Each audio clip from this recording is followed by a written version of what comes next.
31st. Thank you so much for being here. I so appreciate it. People from around the globe and around the world, and perhaps even from a different galaxy. Thank you so, so much for coming by. We have a terrific show tonight. I know you could be a lot of places. I know you could be listening to a lot of shows. I know you could be sitting home in your sweatpants. Probably that third part is true.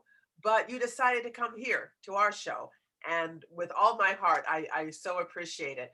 Let me tell you a little bit about this show tonight. We do a different theme every month. And, obviously, there's been a lot of talk about it's been a year anniversary of the pandemic.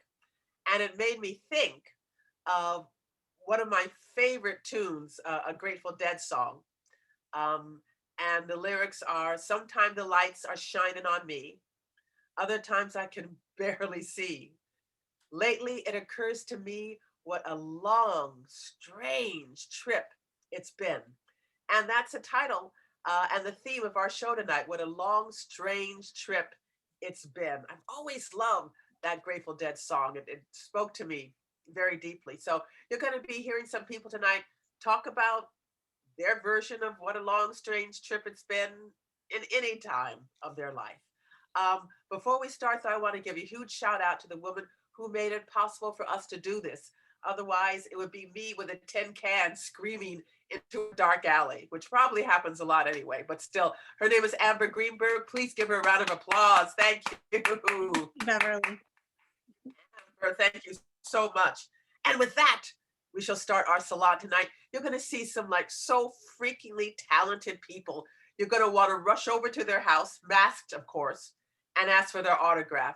That's how wonderful these people are. And we're going to start with a woman who I've known, I've sat and had tea with. So I don't do that with everybody, trust me. She is going to be doing, and she already has done a lot of her own one-person shows. She's going to be doing more. Hopefully, when we can meet up again, maybe over the summer, we can arrange for her to do that. And of course, you'll want to see her because I find Ellen to be astonishingly talented in every way. Please welcome her, Miss Ellen Switkiss.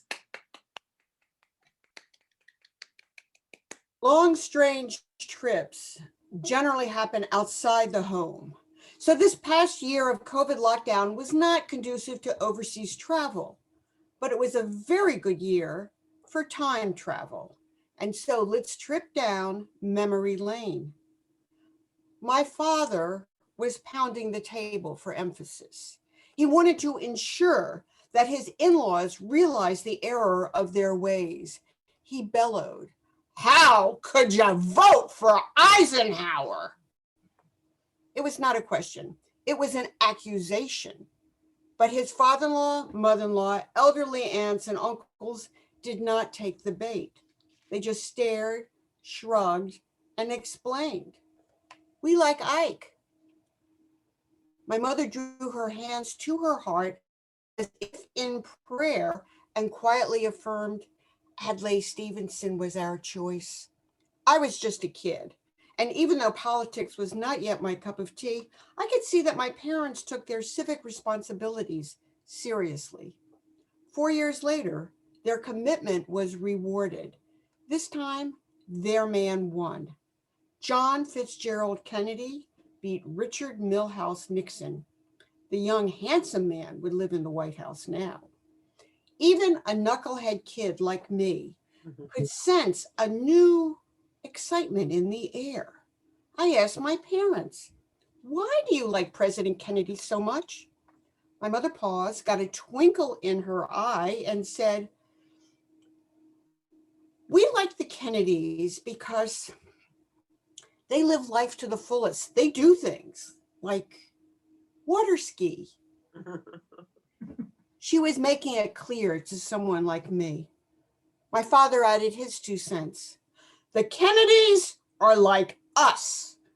They don't sit around the house in rocking chairs staring at antiques. They go out and have fun." Fun was important to my parents. I didn't realize it then, but now I see. They were rebelling against their own parents. Frequently, my father would explain to anyone who would listen, "With my parents, everything had to be educational." I don't want educational for my kids. I want them to have fun. While my parents enthusiastically pursued fun, both sets of grandparents regarded it with suspicion. My maternal grandparents would get tense and anxious if the fun meter dared to exceed peaceful. Even a long distance phone call with good news could set them into distress mode. My father's parents were born in Eastern Europe, a place so dark and dreary that life there was never discussed. After fleeing the old country, they didn't care about fun. They were grateful just to be alive. But my parents had a more ambitious agenda, and the Kennedys fit that agenda to a T. A vote for Jack and Jackie was a vote for a certain lifestyle. And a part of that lifestyle for us was our family's weekend drive. My parents would pile my brother, sister, and me into the cramped back seat of our tiny Volkswagen Bug.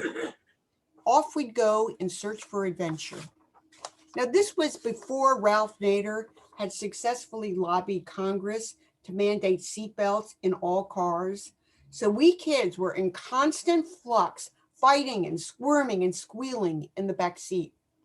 We explored many aspects of our home city of Washington, D.C. We hiked along the path at Great Falls, which flowed into the Potomac River. We looky-looed the mansions for sale on Embassy Row. Occasionally, we toured the national monuments. It always gave me a thrill to see the Lincoln Memorial, the U.S. Capitol, and the reflecting pool on the mall. One Sunday, we were driving around the Ellipse, which is another term for the President's Park, which is another term for the backyard of the White House. Dad was in the driver's seat, where he liked to be, literally and figuratively. Mom was by his side, scouting the terrain. Dad always said Mom had eyes like a hawk, and she did. She spotted President Kennedy taking an afternoon stroll on a public sidewalk just outside the high iron fence that encircled the White House grounds. He was dressed in an elegant suit, walking with a cane. The cane seemed to be more for style than support. His thick chestnut brown hair caught the rays of a mild winter sun. Spotting him was like spotting a rare bird. He seemed to be walking alone. The Secret Service men had to be nearby, but for the life of me, I don't recall their presence at all. Dad rolled down the window of our Bug, crank style, stuck his arm out the window and waved, "Hello, Mr. President." President Kennedy walked over to our car, extended his hand inside the car for my father to grasp. Dad said, "How do you do, Mr. President?" And President Kennedy responded with, "It's a beautiful day, isn't it?" I was sitting in the back seat. I was bursting with excitement. Finally, I blurted out, "We voted for you!" My parents and JFK had a chuckle over that one. I was glowing. We were all glowing. President Kennedy continued his walk, and we drove home. I look back on that afternoon, I realize it's a snapshot from a bygone era. There is no way in today's political climate that an American family could have a chance encounter with their president. All that spontaneity has been drained dry. Every presidential moment is scripted. Every exchange is planned and choreographed. It's a bit like going to the zoo. You see the animals, but it would be more exciting to glimpse them in the wild. That afternoon, I saw the President of the United States in the wild, not caged in a zoo. Oh, he was radiant, and it was thrilling. And that thrill is something that we've lost. The day we met JFK was a sacred memory. that belongs to us. We told friends and family about it at the time after the fact, but there were no posts on social media, no live streaming the encounter. It was our experience, to share or not, a trip through time. And what a long, strange trip it's been. Miss Ellen, Yeah, Ellen. witness. Woo! Thank you. Oh, wonderful way to start off. Thank you, Ellen. And if I might add, only a Democrat would come over to the car and shake your hand. You think Millard Fillmore would come over and shake your hand if you were Good waiting for him point. in the car? Good No, point. Good point. no, would not happen. So that's all I'm saying. Um, thank you, Ellen. I'm going to bring up somebody who this is the first time she's done this show for tonight, and I'm so excited to have her. Catsy works all over. She just tells the best stories. That's why she's asked to work all over. And I think she has such an abundance of talent, and her talent absolutely shines. Please welcome her, Miss Catsy Chappelle. Thank you. So I looked forward to 2020, all of 2019. 2020 seemed so even, on par, like it was in my wheelhouse. 2020 equaled 4, which I related to 4.0, grade A, number 1. I was ready. February 23rd, my birthday, I went to the movies to see The Woman Who Loves Giraffes. Dr. Ann Ennis Dagg's journey to study giraffes in the wild was very good. It turned out to be the only time I would step inside a movie theater the rest of the year. March 2020, I got a call to work the election and was thrilled because it would be the first time that Southern California voters would get to use the new voting machines, VSAP, Voting Solutions for All People. I was excited to help voters exercise their voices via the democratic process. Assigned to a precinct in an elementary school auditorium was not new for me. The 4 days prior to the vote and the 4 days prior to the vote, we processed very few voters. But March 3rd, voters were in line by 6 a.m. when we got to the school. At 7 a.m., the polls opened to a line that was long and growing longer as the voters got in line. Our crew worked the entire day with only necessary bathroom breaks. Some of the voters returned after they had voted. They gifted us with food and water. When the polls officially closed at 8 p.m., I went outside the auditorium to see a long curving line of voters queued up, waiting, some anxious, some annoyed, some questioning faces, encompassing this huge schoolyard. I worked diligently, assisting the line and processed every voter. Our last voter was processed at 10:30 p.m. Then we set about to pack up everything, the voting machines and the paraphernalia. Back at the school, I found my car was locked in the gated school grounds. I thought about Ubering home and coming back in the morning and nixed that idea quickly because I could get in through one of the personal gates. I just couldn't get my car out. So I started calling around, got nowhere. I called the registrar's office at Norwalk. I called election coordinators. And finally, I thought to Google LAUSD. Bingo. I got the emergency operator who contacted someone who sent the principal out in his big Chevy truck to unlock that gate and let me out.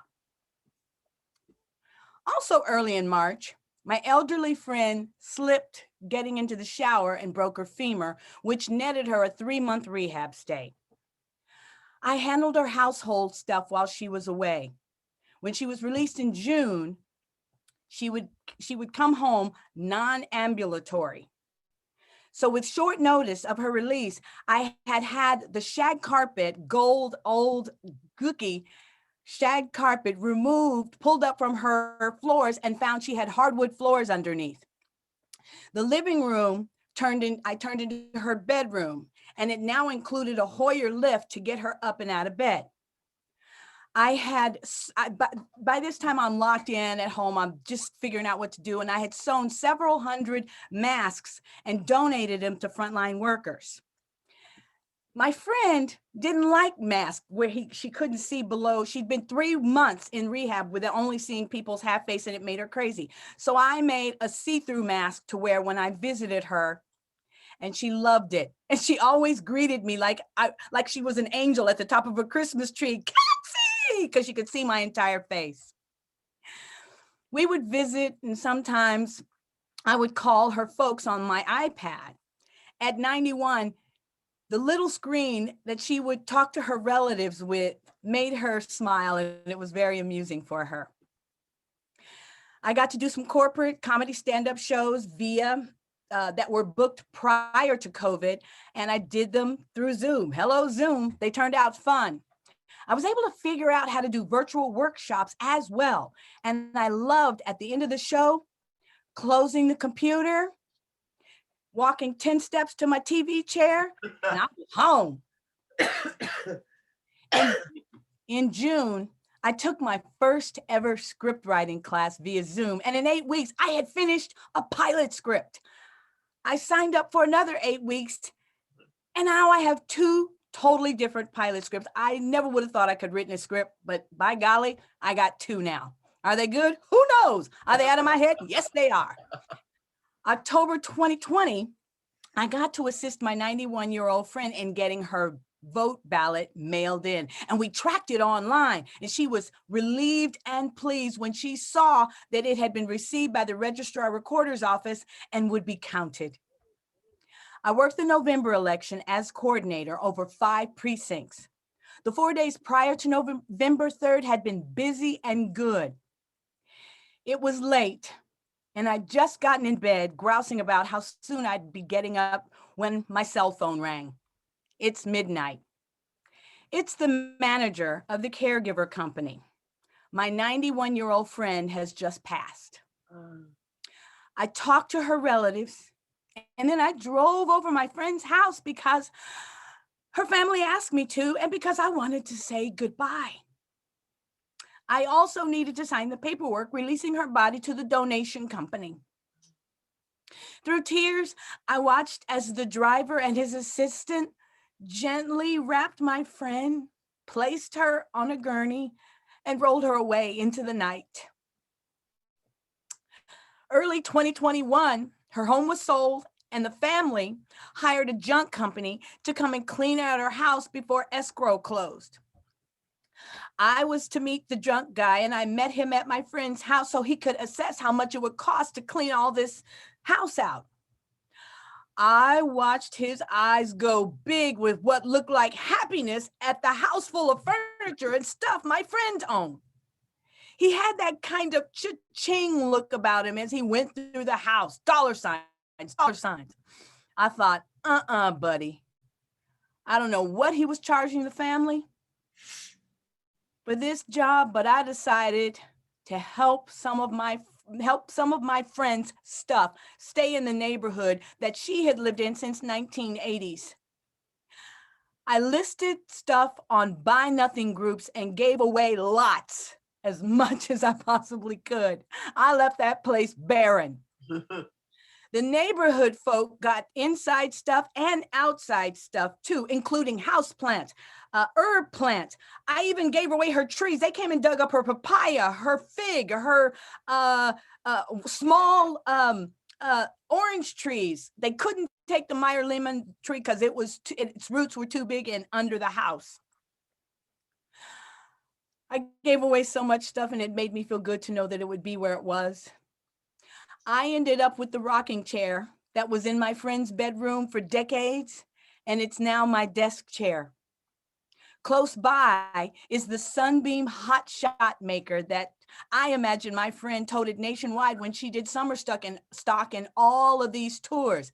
And side note, my friend helped get the initial Shakespeare in the Park up off the ground in New York with Joe Pap, because Joe Pap had a busy day job working 9 to 5 at CBS, and my friend could do all the legwork. So she has that to her credit, among other things.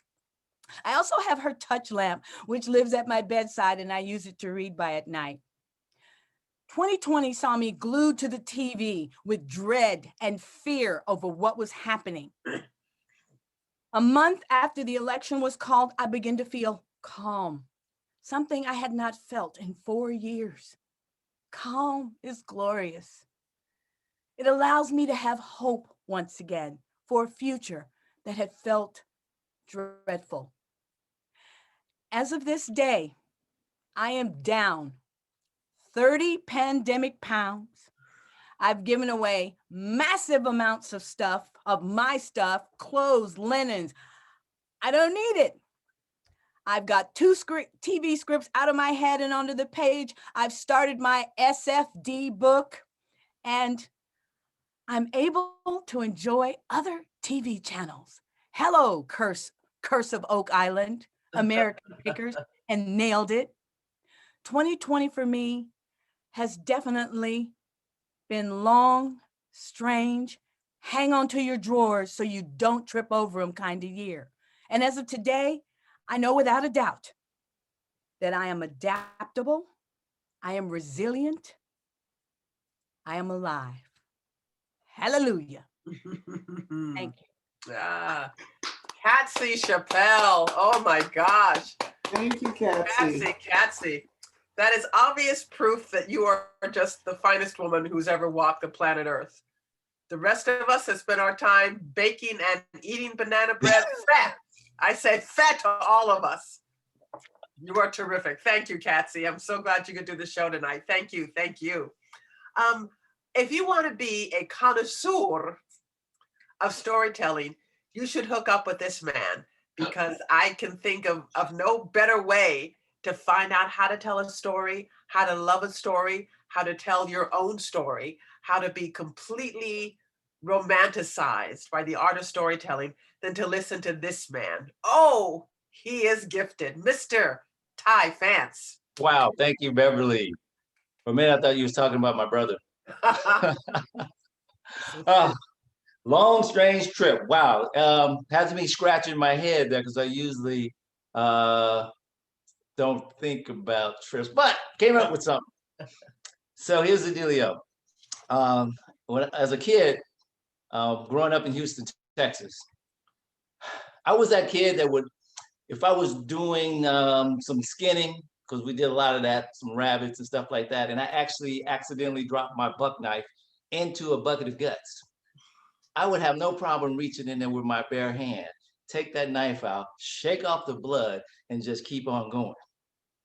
Not a lot of stuff made me squeamish or fearful. I would try pretty much anything, and if I survived and didn't get hurt, that was a good thing. So,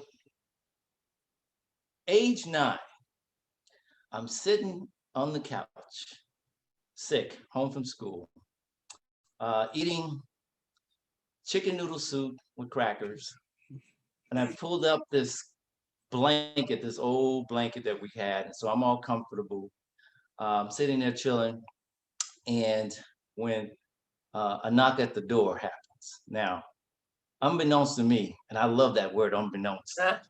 I'm glad I wrote this story so I can talk about it, just use it. But unbeknownst to me, this knock was going to have a dramatic effect on me immediately, if not for the foreseeable future. So my mom's home from work because she's taking care of me. And she goes to the door. She's got on this colorful muumuu type dress. And of course, she's got her traditional hair rollers and the big pink rollers, cat eye glasses, and she's smoking a cigarette. So she opens the door. She says, "Hello, Dr. Pearson. How are you?"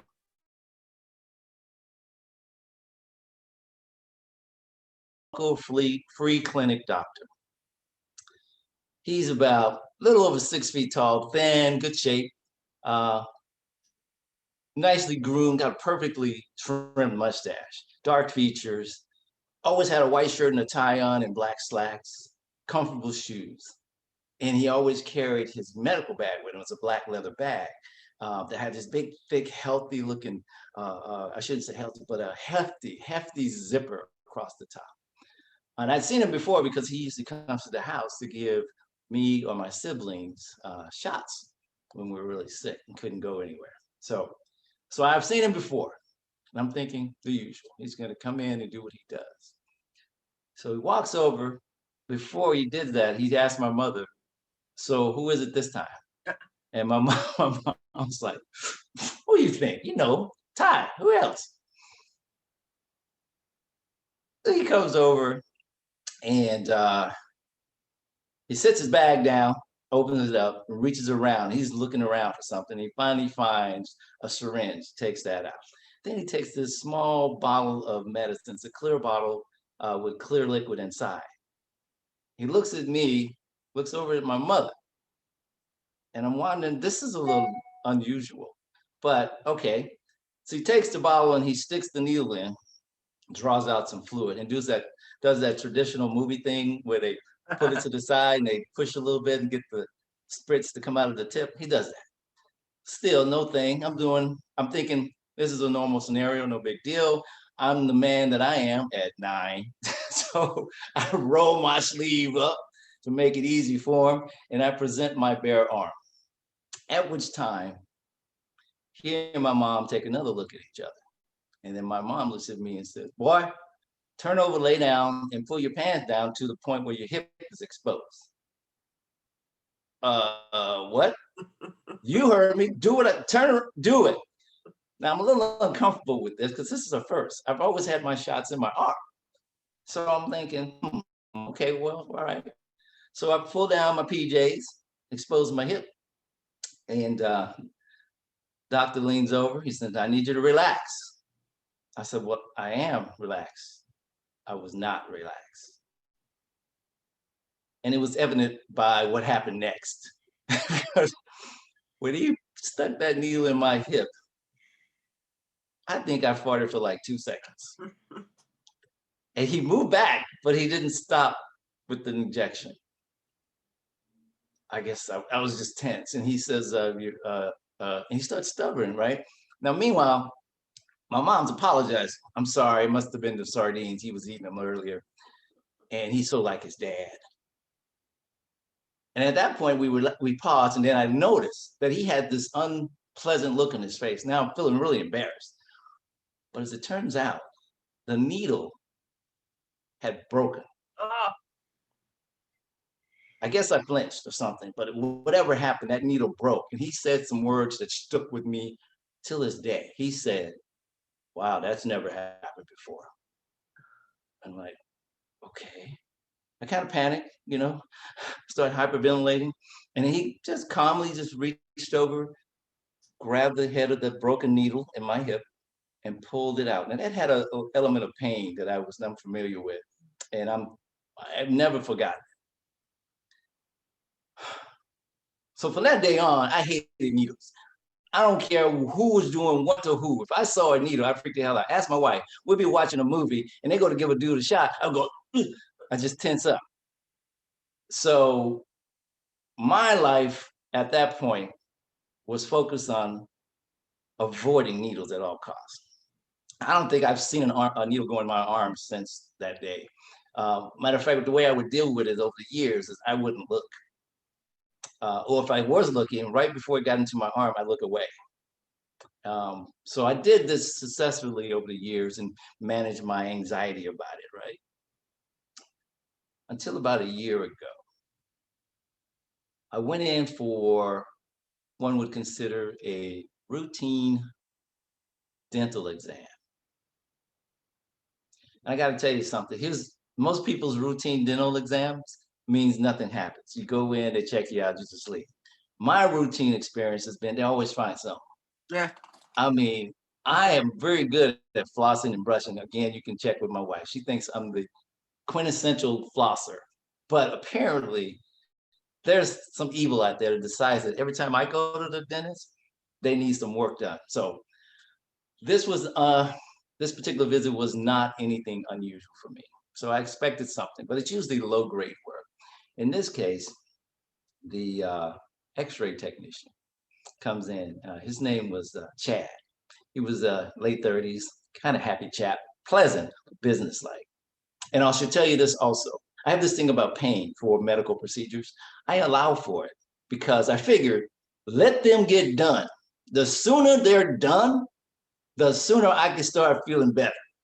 So I can handle a certain level of pain and I won't complain about it.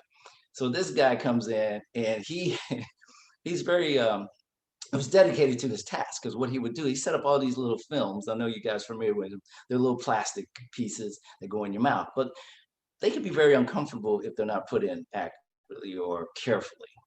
So he goes to jam 4 or 5 of them in between my gums and my cheek. And he looks at me and says, "You're okay?" I'm like, "Yeah, I'm lying. I just wanted to finish." So he does everything. Oh, of course, he laid down the very heavy lead covered apron to protect my vitals. And as soon as he does that, he jets out of the room, knowing what's up with that. So, but he does all his deal, takes his photos, and in comes the dentist. He sits down and goes, He's looking at the X-rays. And I don't know if you guys have had this challenges as I have. I look at the X-rays, I don't see nothing. But when he look at it, they see every little thing that's going on, right? So I have to trust that he sees something because I wouldn't be able to dispute that. So he looks at the X-ray and says, "Yeah, it looks like you got a filling here that needs to be done, and that molar back there needs some attention, blah, blah, blah." And I'm like, "Yeah, all right, whatever, let's do this." And he goes to inject me. Now, I do kind of flinch a little. He gets it in, and we're good. He said, "I'm gonna let that settle." Comes back 5 minutes. He goes to start working. Bop, bop, bop, bop. It's hurting. And I'm like, oh, okay, so I can just let him finish. We'll be good. But then he hits a nerve. I'm like, oh, that freaking hurt. He goes, "Oh, that's weird. All right, let me give you another shot." Bam, gives me another one. He goes to working around the mouth, and hits another nerve again. I'm like, oh, he goes, all right, let me give you another shot. He gives me a third shot. He gets past the poking and gets to a point where he's drilling. And I pretty much punched him in the nuts. Because he hit a big nerve. I said, hey, no, this is not working for me. He goes, that's never happened before. At that very moment, time stopped. And then I flashed back to when I was 9 years old, sitting on that couch, chewing those sardines with, I forgot to tell you what that was about, but don't worry about it. And I remember that broken needle. And now I'm vulnerable, out of control, and I need to rely on his expertise to get this done. But as now it's heavy on my mind. He said, that's never happened before. And boom, it was a trigger. So I'm sitting there, now I'm sweating. And my hands have a death grip on both arms of the chair. And I have to say, I think my butt reached down and grabbed the seat of the chair. I'm there paralyzed and just hoping that this doesn't get any worse. He says, well, I think I should give you another shot. I'm like, no, I think you're good. He says, well, why did he say that? I said, well, right now I can't feel my face or my eyeballs. And I believe my left cheek is numb. So I think we're good. He said, well, maybe we should just let that settle in. I'm like, yeah, let's do that. Let's do that. So after about 5 minutes, he comes back and he goes to poking around. And I think he got it right this time. I don't feel anything. Completes the process, gets the tooth done. And, I've never been in shock before that I know of, but I walked out of there numb. And I don't mean from the anesthetic, just this feeling of vulnerability to the degree that I had no control. And I paid for that. I went there willingly and paid money to be in that state. And I just found that fascinating in the end when I thought about it. So I leave, I go home, I get in the house, and my wife's like, how'd it go? And I whimpered some answer. Thankfully, she understood what I said because I really didn't want to talk about it. And so I eased into the room and I shuffled over to the couch. I sat down and then I turned around and put my feet up on the couch, grabbed this homemade quilt that my wife had made and pulled it up to me, reached over, grabbed the remote control, pointed at the TV, and instinctively I turned on the Cartoon Network channel. And then I just closed my eyes for a second and I was out like a light. Mr. Ty fans. Oh Woo! oh my God. Please give us the name of your dentist because Yes, he's a butcher. The man's a butcher. He reminded me of Steve Martin in The Little Shop of Horrors. Oh my God. You know what? I feel like I'm not even a patient of his. I just want to go in and say, I'm going to punch you in the nuts because of how you hurt my friend Ty fans. I'm not even a patient of yours. See, this is terrible. This is what some people think of Obamacare. It's not Obamacare. Obamacare is very different. Thank you, Ty. Thank you very much. Although, you know what? I do want to be able to go to an elegant dinner party and turn to the person next to me and say, I put my hand in a bucket of guts. How about you? Yes. I want to do that. All right, we shall move along. This is also someone I don't think Vicky has done one of our Zoom shows here. So I consider it like a major coup that we have her because Vicky truly is always performing and she is very much in demand. It is in her schedule, even I think with the pandemic, her schedule is incredible. And she is truly one of our bravura, now I can't say it, bravura storytellers. You will have to go long and go far to find someone as wonderful and as dynamic as Miss Vicky Juditz. It is October 2020, and I'm in my car, 7 p.m. on the 210 freeway, and I'm headed for Claremont. I'm going to visit an old friend for a socially distanced dessert and coffee in her backyard. It is what we do now during the pandemic. And I'm so excited. This is the furthest I have been away from home in 8 months. I'm almost there, and the low pressure light for the passenger side rear tire goes on. I think, well, it could be nothing, but maybe I better check it out. I better get off at the next exit, have a look at that tire. On the ramp, the car is hard to control.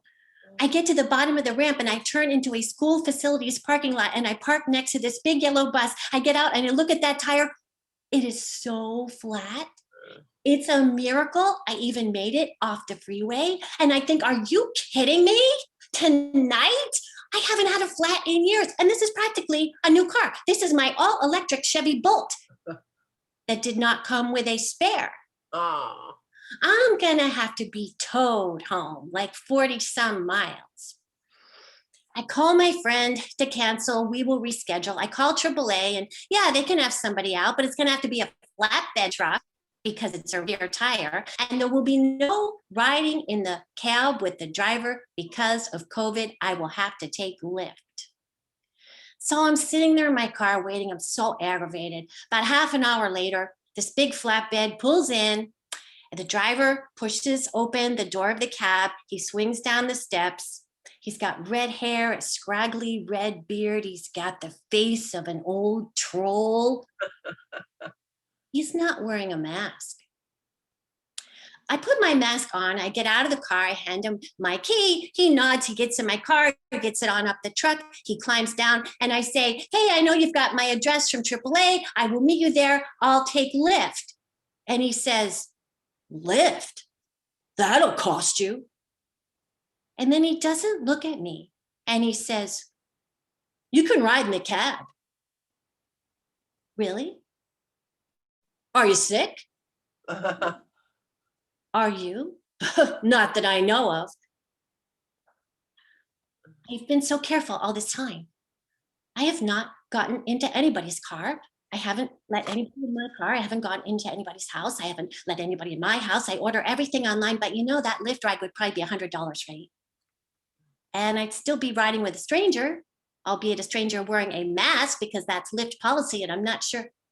But would Lyft even come, right? Because there'd be no return fare. I mean, the truck driver could take off and I'd be stranded. If this were a horror movie, I would yell at me on the screen, "Don't get in the cab." I get in the cab.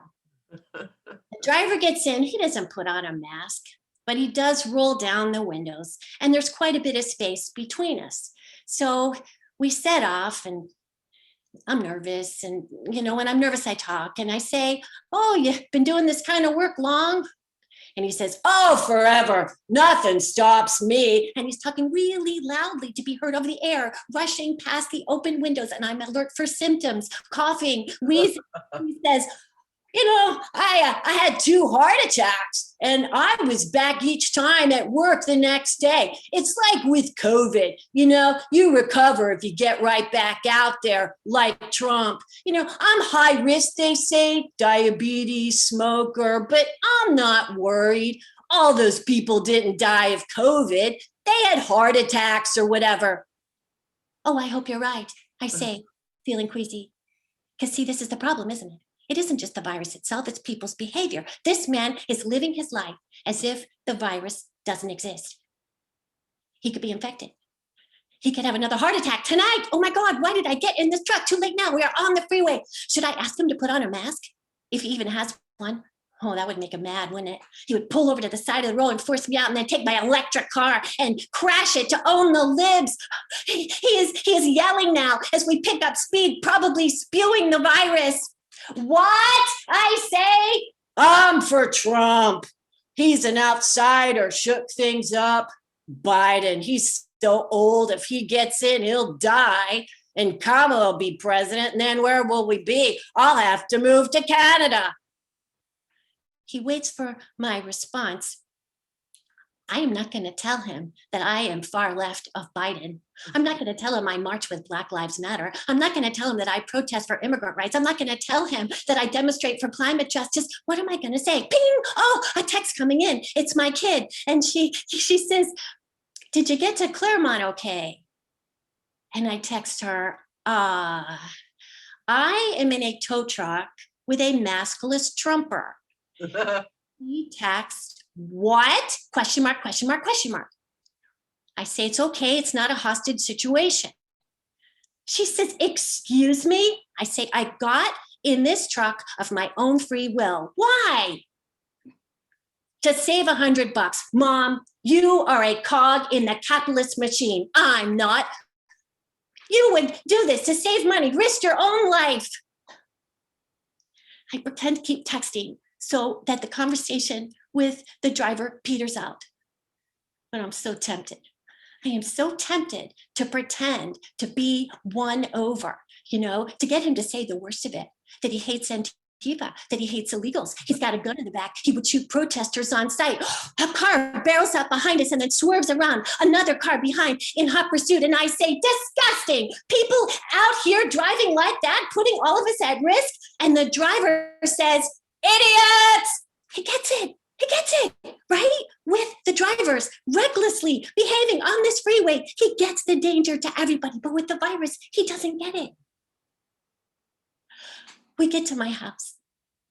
He gets my car off the truck and he stands there and he waits.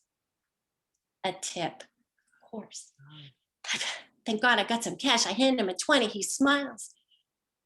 This was an unspoken part of the agreement, a capitalist transaction. He heads out. I go into my house. I call my kid. I say, "Hey, I made it home okay." And she says, "Why did you get in that truck?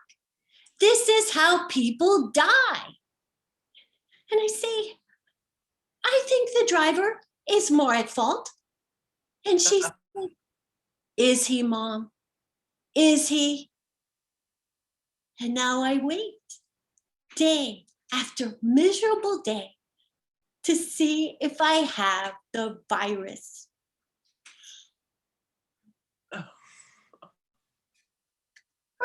Vicky Judith. Oh my gosh. Thank you, Vicky, so much. Hey, Vicky. Oh my Incredible. God. Awesome. I was terrified. I was so worried. Let Vicky be okay. Let her be okay. She is okay. Very okay. Thank you so much. The show continues. And actually, Maura, this is the first time she has done our Zoom show. I've been wanting her to do it for the longest time. I miss her. We always sort of have a joke that she classes up every show because she's British, and they make it classy. Yeah. And she definitely does. It is a point of honor that she is here tonight. I think she is our storytelling sorceress, Miss Maura Quirk. Hello. So, when I was a girl in England, there were so many plays and documentaries and films and TV miniseries about World War II. You could hardly turn the television dial without happening on some tweedy and stiff upper-lipped person worrying about their sugar ration. The war was rhapsodized, it seemed to me. And I always thought it was because it was the last thing that Britain did well. But now, after a year of pandemic, I understand that, as with World War II, there is something about a shared universal experience that we overcome that is unifying and rare. The other thing that came to mind early on when we were all at home, us Rainers, all the time, my two daughters, teenagers now, my husband, myself, adjusting to our new division of space as our home became a school, a college, my daughter's workspace, my work studio, and my husband's practice space. But it made me think of the only previous time when I had been subject to family in such constant close quarters. My mother, my brother and I, we all came to spend the summer with my grandparents in Orlando, Florida. I was an unworldly 16, very unworldly. My brother was 4 and filled to the brim with as yet undiagnosed Asperger's syndrome. My mother was a soon-to-be 2-time divorcee. My grandfather had Alzheimer's and Parkinson's, and my grandmother, well, she had a compact Mercury, and we were going to do a road trip in it. All of us, from Orlando, Florida to Sonoma, California. Now, actually, to be fair, on the way to Sonoma, we would have 2 cars because there was a purpose to this road trip. It was to drop off my grandfather's brown Toyota Tercel with my uncle in Sonoma because my grandfather couldn't drive anymore. Well, he could. He was an ace in backseat driving, and he flaunted it for 6,000 miles. The trip to Sonoma was roomier, and my grandmother was the absolute best of road trippers because she would stop for anything. The diviest truck stop, anything petrified or purported to be the largest, the smallest, the longest, the oldest, or basically anything advertised on a billboard that had an exclamation mark after it. Also, fruit stands, vegetable stands, honey stands, lemonade stands, Native American jewelry stands, pottery stands.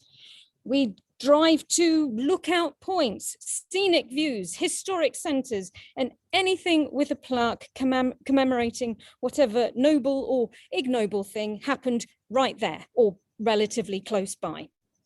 If there was a sign that proclaimed cobbler, shakes, ice cream, fried chicken, or even the best Mexican food, meaning the worst Mexican food, we'd go there.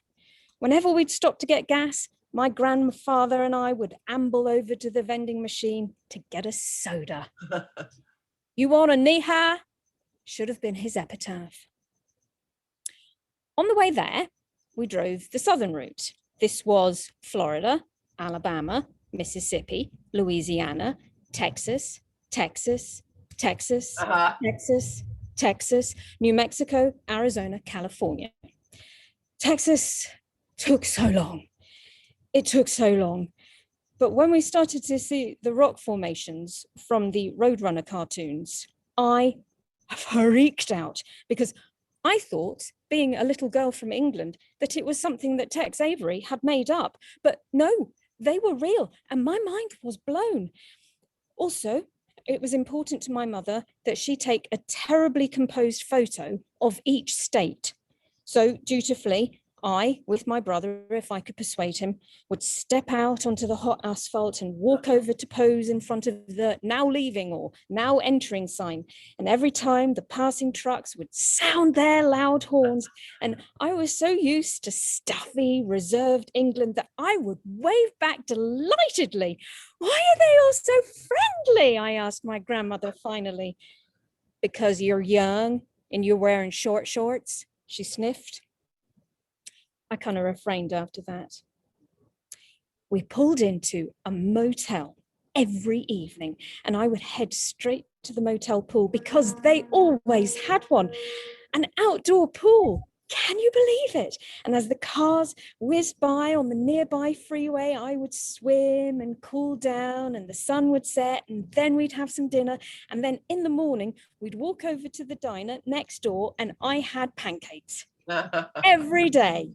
It was heaven. Now, in Northern California, with my uncle, we frolicked and we ate al fresco and we played in San Francisco. It was beautiful. And then we said goodbye. We left the Toyota Tercel and we squeezed cheek by jowl into the compact Mercury. I was in the back seat with my rangy grandfather and my brother.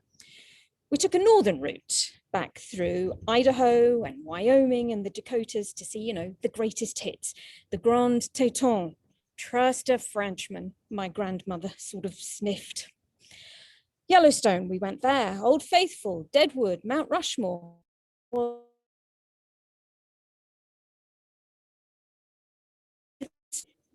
And the Mercury struggled with that. God damn it, my grandfather would chastise from the back seat. Put your foot down. God damn it, Daddy, I am, my mother would yell back, her foot crushing the pedal to the floor, her knuckles white on the steering wheel as the car juddered up the pass at a cool 5 miles per hour. To add to this, my brother's Aspergery obsession at this time was balloons. And so nearly every moment of the northern route was filled with God damn it and the shrill whine of balloons whizzing around our heads and then slowly farting their way back down to the floor for my brother to pick up and then blow up again to resume the cycle. It was just like, whee, God damn it, whee, God damn it. It was like that. So that summer, I saw America coast to coast. I saw big sky and bayous, mountains and desert, majestic national parks and truck stops with chipped cups and waitresses who called you Shug. And for about 80% of that time, I was stuck inside, crushed in the back seat and looking out of the dirty windows of, let's say, not the finest of American automobiles. But I loved it, all of it, because when we pulled in, swinging open the car door and stretching out our cracks to step outside, feel like that again. Thank you. Gosh, more work. Thank you, thank you, thank you. Oh, it feels like a Tennessee Williams play. I love that. Thank you, Maura, ever so much. Thank you. Ah, what a grand, good trip this was. I'm going to bring up somebody who we've seen, I think, last month or the month before. We love Ruben, absolutely, deeply. He is outstanding. He has so much wonderful charisma, although I guess you can't have depressing charisma, but he has so much charisma. And, Ruben's stories are like this, and the way he tells them. He is like, he has a lasso, like those, like at a rodeo, and he just swings it, and he throws it around you and he pulls you in and you are just mesmerized by his stories. I always am. I know you are. Mr. Ruben Padilla.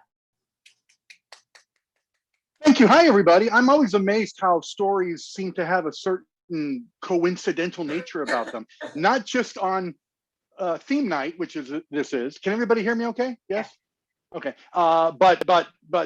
Anytime, and this is also very interesting. I've noticed hearing the stories how there's little bits of pieces that we all have in common. It's really kind of magical. My son Knight has been visiting me since Sunday. He just went home today.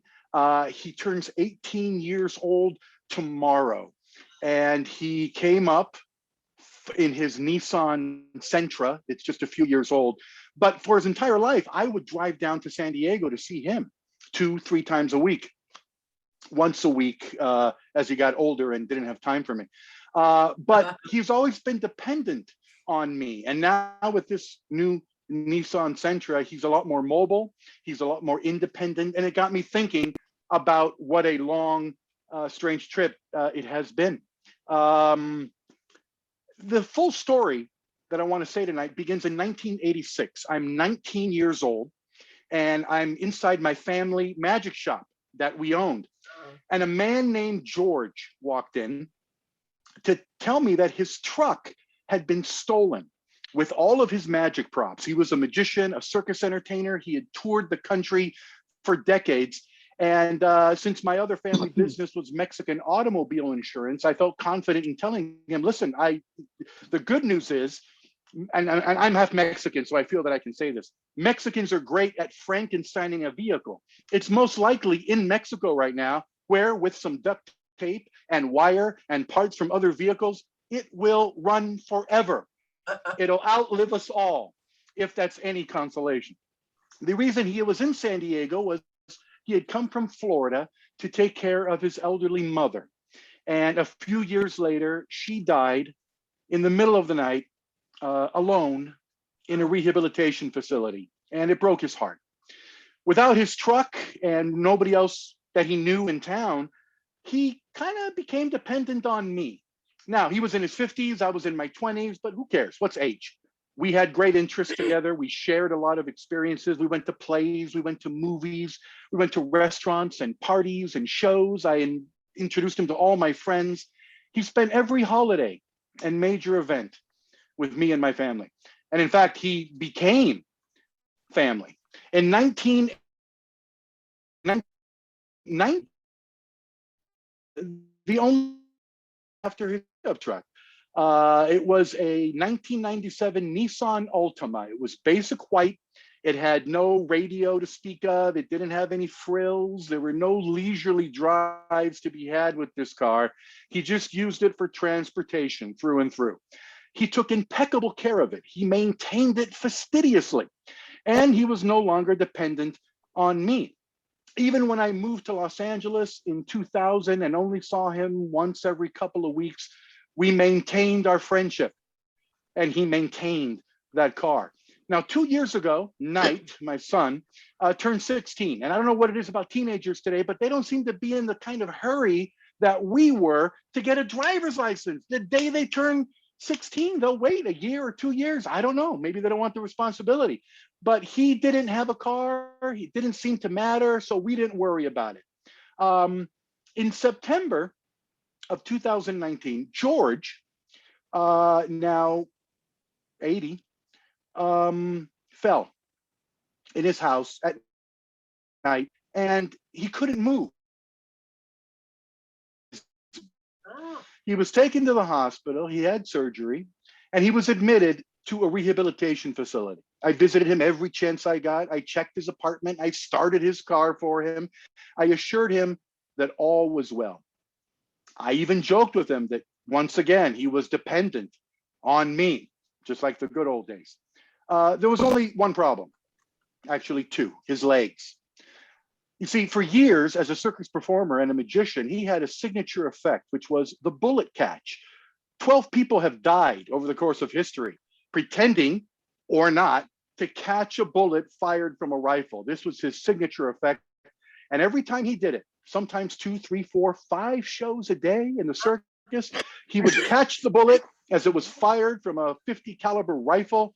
He'd catch it in his hand and he'd fall down to one knee, dramatically, as a showman would. And when that knee bothered him, he'd switch to the other knee. And he did it so many times that although his back had healed, his legs hadn't. And they stopped working. George wasn't walking. And it soon became clear that he probably wouldn't, and he probably wouldn't leave that facility. Now, I know that he was very scared to die like his mom. And I visited him every chance that I got to reassure him that he wasn't alone. In March of 2020, as we all know, we were all cut off from each other. And like all of us, we couldn't reach out, we couldn't hug, we couldn't be in the same room, sharing the same space. He was in his bed, immobile, in the rehabilitation facility, just like his mom. We spoke by phone often. I assured him we'd see each other soon. And when night finally came around and wanted a car, I, in a twist of fate, became dependent on George. You see, I wasn't working, he wasn't driving, and so he gave his 1997 Altima to Knight. Problem was, Knight is 6'6" now, and he couldn't fit in that little tiny car. So we got him a late model Nissan Sentra, which amazingly he fit into. And the Altima went to my 78-year-old dad, who recently told me, I love this car. It's clean, it's in impeccable shape, it'll live forever. 3 weeks ago, George died, March 7th,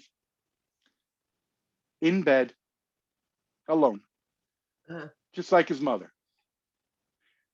And a week ago, my dad called to say that the 1997 Nissan Altima that he loved so much was stolen from a parking lot in Chula Vista. US Customs reports that the car entered Mexico at 10 p.m. that same night. So what began as a crime in 1986 with George's truck stolen, and that began our friendship, ended 35 years later with the same crime. What a long, strange trip it's been. The good news is, I'm very confident that that car is in Mexico, where it'll live forever. And along with his truck from 1986, it'll outlive us all. Oh, Mr. Ruben Padilla, thank you so much. Oh my gosh. Woo! This is just an extraordinary evening. Thank you, thank you, thank you, Mr. Padilla. And blessings to George. Blessings to George. We should all learn that bullet trick, just in honor of him. Thank you. We're going to wrap up this evening with our producer. Yes, yes. Oh, he kind of looks like Don Rickles a little bit. Mm-hmm. I'm glad you showed us that picture. Thank you. Thank you. We're going to wrap up this evening with the producer of this show, who I've not seen in months and months and months. We talk a lot, but you know, it's not the same.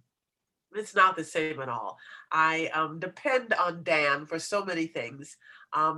Just for being able to negotiate the show, to put together a really wonderful show when we could meet, and we will do this again.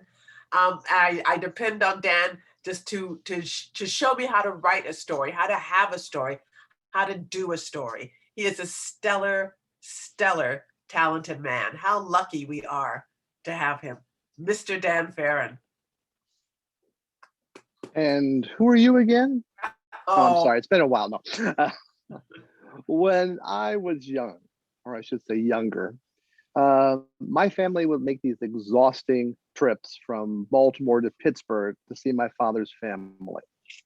Over the river and through the woods to grandmother's house we go. My father approached the 5-hour drive like a military mission. Once we hit the road, there would only be 2 stops unless there was an emergency. One time I got car sick. After about a half hour, my father pulled over, they hosed me down, and we just kept on driving. Now, we would all have loved to make an occasional side trip, more a quirk, but mom would have loved to stop at a store or a roadside stand or something like that along the way.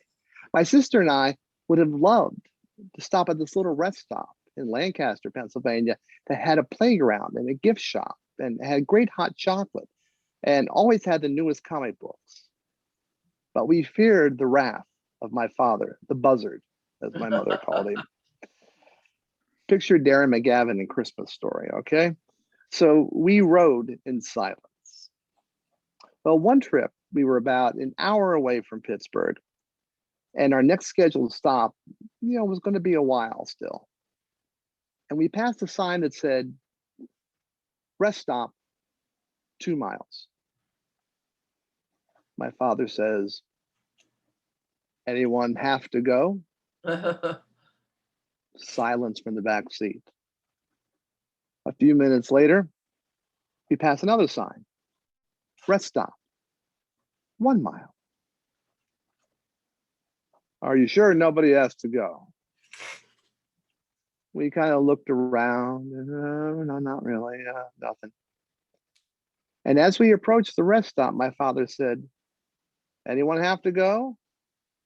We just looked out the window, and suddenly Dad French connection into this rest stop, and yelled out, well, God damn it, I do, and jumped out of the car. And like a shot, he ran across that parking lot, leaving us behind. It was a snowy lot. He ran across, he knocked over old ladies and small children and a Salvation Army Santa, his arms and legs all akimbo when my father was done passing by. So you would think at this point, my father would have learned his lesson that maybe you don't have to be so structured in these trips. But no, he kept on doing it just that way. Well, I am my father's son, and I have to admit that I do approach trips in the same way.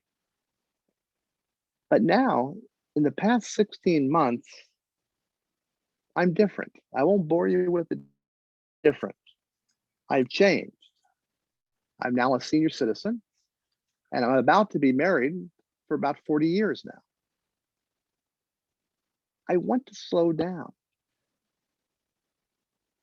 When I was out of work for 3 months before I went back last year actually, all I kept thinking was, oh God, I hope my job's still there. Oh God, I hope my job's still there. And as soon as I went back to my job, and they are very nice to me there, I have to admit that, I started to think, should I have come back?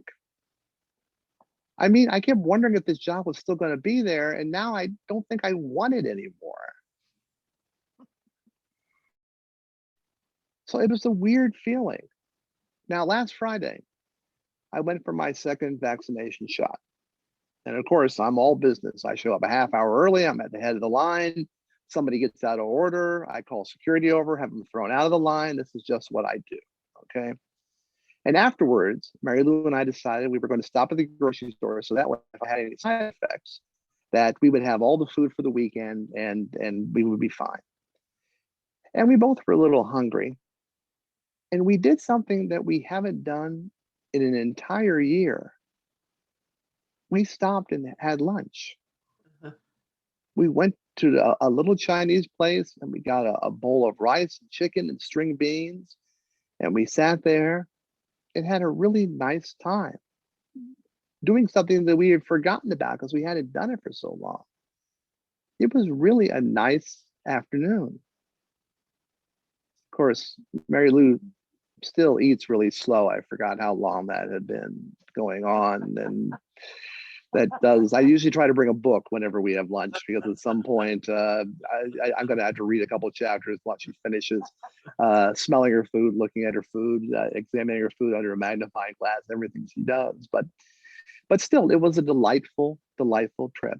And then we went to the store and I jammed through it like I was invading France or something. And because I can't stop everything all at one time.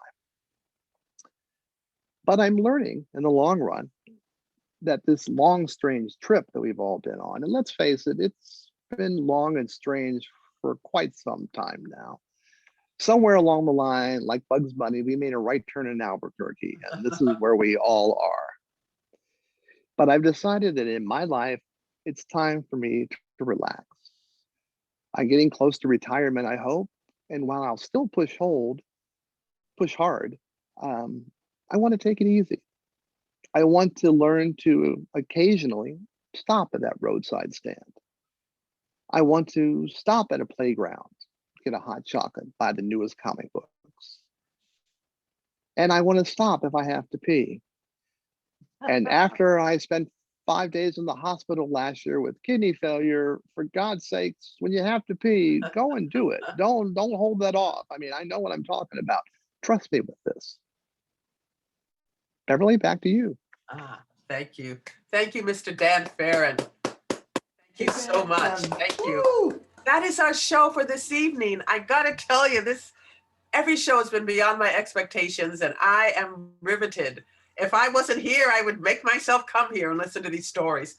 So I just want to say, before we go, let's give a huge round of applause, a shout out, contact these people, tell them how fabulous they are. Ellen Switkiss, Katsy Chappelle, Ty Fans, Yeah. Vicky Judith, Woo! Quirk, Ruben Padilla, and Dan Farron. Hoo-hoo! Whoa, woo! And a huge shout out for the woman that does this all, makes it possible for us to just stroll up here and tell our stories. So la-di-da, Miss Amber Greenberg, our social media person. Amber. Thank you, Amber. Thank you. Two things. Go to the Art Parlor website because Merit is doing a GoFundMe for the Art Parlor, because our greatest hope, and I was talking to Amber about this, is that we can hopefully sometime over the summer, maybe July or August, get back together and start doing shows maybe just once a month or twice a month, and we will still be doing a Zoom show. So if you can, give her a couple of bucks or even more than a couple, and we can make that possible. Also, our next Zoom show is going to be on Wednesday, April 28th. So we'll tell you more about that. But truly, blessings to you all. Thank you. This is such a good evening. And I miss you all, and I love you all, and stay well so we can hook it up, y'all, over the summer. Okay? Thank you. Stay well. Stay well and good, everybody. Thank you.